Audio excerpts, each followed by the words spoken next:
भारत टूटा कब गए उसको जोड़ रहे हैं, पहले उनसे पूछिए। चलिए, कम से कम प्रभु श्री राम ने उनको इतना तो सद्बुद्धि दिया कि उनको ये समझ में तो आया कि ये पूरा ब्रह्मांड जो है वो राममय ही है। प्रधानमंत्री जी ने सीधा संकेत दे दिया पूरे देश को कि राम से राष्ट्र हो, कि राम मंदिर का निर्माण हो गया, अब राष्ट्र निर्माण के लिए काम करेंगे। मैं तो चाहता हूं कि अखिलेश यादव खुद आए हैं आजमगढ़ लड़ने के लिए, क्योंकि पहले भी अखिलेश यादव लड़े थे वहां, तो मैं तो यही चाहूंगा कि वो खुद ही आए। मुझे लगता है इंडिया अलायंस के पास न नीति है और न नियत है, और इसलिए वो लोग हमेशा बनाने की कोशिश करते हैं पर फूट हो जाती है उनके अंदर। जोड़ो न्याय यात्रा आज अमेठी पहुंच रही है कि वहाँ पे स्मृति ईरानी की भी जो है यात्रा है, इस तरीके से देखते हैं। भारत टूटा कब गए उसको जोड़ रहे हैं, पहले उनसे पूछिए। जी, कलकी धाम का एक प्रधानमंत्री जी ने शिलान्यास किया है, क्या कहेंगे इसके बारे में? प्रधानमंत्री जी हमारे देश के नए निर्माण में लगे हुए हैं और भारत का नव निर्माण शुरू हो गया है। आपने अभी देखा कि राम मंदिर का प्राण प्रतिष्ठा हुआ और उसके बाद जो है ये कल्की धाम का भी उन्होंने शुरुआत किया। निर्मला जी, राहुल गांधी जब बनारस आया तो विश्वनाथ मंदिर में दर्शन करने गए, लेकिन उन्होंने त्रिकुंड नहीं लगाया, क्या कहेंगे इसके बारे में? यात्रा तो कर रहे हैं, ये तो राहुल जी बता पाएंगे ना, हम कैसे बताएं? धार्मिक वो अपने आप को धार्मिक बता रहे हैं कि हम दर्शन पूजन कर रहे हैं, लेकिन इस तरीके का जो व्यवहार है उसको लेकर के क्या कहेंगे? तो राहुल जी बता पाएंगे कि वो किस तरह की पूजा पाठ में आस्था रखते हैं। लेकिन निरहुआ जी, जिस तरीके से जो लोग राम के अस्तित्व से सवाल उठाते थे, आज चुनाव के समय मंदिर मंदिर घूम रहे हैं, राहुल गांधी की बात कर रहे हैं, इस तरीके का काम कर रहे हैं। चलिए, कम से कम प्रभु श्री राम ने उनको इतना तो सद्बुद्धि दिया कि उनको ये समझ में तो आया कि ये पूरा ब्रह्मांड जो है वो राममय ही है, राम से बाहर कुछ है नहीं दुनिया में। अगर ये बात जब भी समझ में आ जाए तभी ठीक है। एक समय भारतीय जनता पार्टी के भी साथ रहे स्वामी प्रसाद मौर्य आज जो है सपा से अलग होकर नई पार्टी अब बना चुके हैं। लगातार हिंदू धर्म हो या भारतीय संस्कृति, उस पर वो टिप्पणियों के लिए जाने जाते हैं। आपको क्या लगता है निरहुआ जी, उनका राजनीतिक भविष्य अब क्या होगा? अब उनका भविष्य तो राम जी तय करेंगे। राम जी के खिलाफ बोलते तो राम जी ही उनका भविष्य बनाएंगे, बिगाड़ेंगे। ओबीसी समाज से आते हैं, आप आरक्षण के लिए क्या कहेंगे? मुझे लगता है कि जिस तरह से प्रधानमंत्री जी काम कर रहे हैं पूरे देश में, उन्होंने कहा कि गरीब जो है वो गरीब है, गरीब जाति अपने आप में एक गरीब है, महिला जाति है, युवा जाति है, किसान जाति है, और जब किसान के लिए काम करते हैं तो उसमें अगड़ा पिछड़ा, दलित, शोषित, पीड़ित सभी आते हैं। अगर महिलाओं के लिए काम करते हैं तो उसमें सभी वर्ग जाति के लोग आते हैं।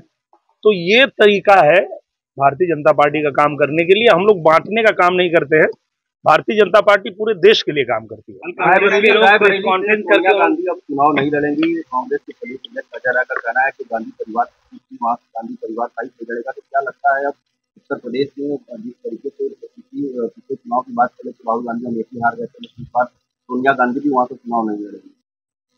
देखिए, अभी आने वाला जो समय है पूरा देश राममय हो चुका है और पूरा देश अब ये समझ चुका है कि प्रधानमंत्री नरेंद्र मोदी जी का ये लोग कितना भी विरोध कर लें पर वो रुकने वाले नहीं। भारतीय जनता पार्टी लगातार राम मंदिर पे ही चुनाव लड़ेगी क्या? मुझे लगता है कि राम मंदिर बनना था, बन गया। अब आगे जो है प्रधानमंत्री जी ने सीधा संकेत दे दिया पूरे देश को कि राम से राष्ट्र हो, कि राम मंदिर का निर्माण हो गया, अब राष्ट्र निर्माण के लिए काम करेंगे। कल कांग्रेस की तरफ से एक प्रेस कॉन्फ्रेंस किया गया था जिसमें कहा गया था कि राहुल गांधी अंदर जब दर्शन किए गर्भगृह में, उस दौरान की फोटो नहीं दी गई प्रशासन के द्वारा, जबकि भारतीय जनता पार्टी के जो नेता आते हैं वो दर्शन करते हैं, उनका फोटो वायरल होता था सोशल मीडिया के लिए। तो ये तो जो लोग फोटो खींचते हैं वो जाने ना, उसमें हम लोग क्या कर सकते हैं? आप सांसद हैं आजमगढ़ के और राजनीति में भी आपकी एक बड़ी भूमिका देखी जा रही है। अगर समाजवादी पार्टी के मुखिया अखिलेश यादव के परिवार से एक बार फिर से वहां पर कोई चार्ज उठता तो आप कितनी बड़ी चुनौती मानते हैं? मैं तो चाहता हूं कि अखिलेश यादव खुद आए हैं आजमगढ़ लड़ने के लिए, क्योंकि पहले भी अखिलेश यादव लड़े थे वहां, तो मैं तो यही चाहूंगा कि वो खुद ही आए आजमगढ़ लड़ने के लिए। सीधी चुनौती दे रहे हैं? बिल्कुल, एकदम सीधा। आपको लगातार सीधी जी जी, अपनी बात करिए।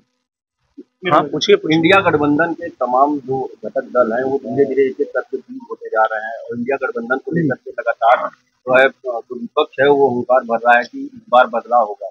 क्या लगता है आपको? मुझे लगता है इंडिया अलायंस के पास न नीति है और न नियत है,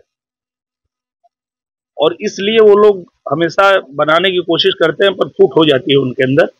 अगर उनके पास कोई चेहरा होता कि हम इस चेहरे पे चुनाव लड़ेंगे, ये हमारे प्रधानमंत्री होंगे, तो वो लड़ पाते थे, पर ऐसा होता नहीं है। वो पहले निजी स्वार्थ में गठबंधन बनाते हैं, पर जब उनका स्वार्थ सिद्ध नहीं होता है तो एक एक करके फिर बिखर जाते हैं। अखिलेश हुए फरार निरहुआ सेटल है। मार्कंडेय महादेव महोत्सव में आपने एक बड़ी ललकार के साथ ये गीत गाया था, क्या कुछ संदेश रहा, क्या कुछ इसका उद्देश्य रहा?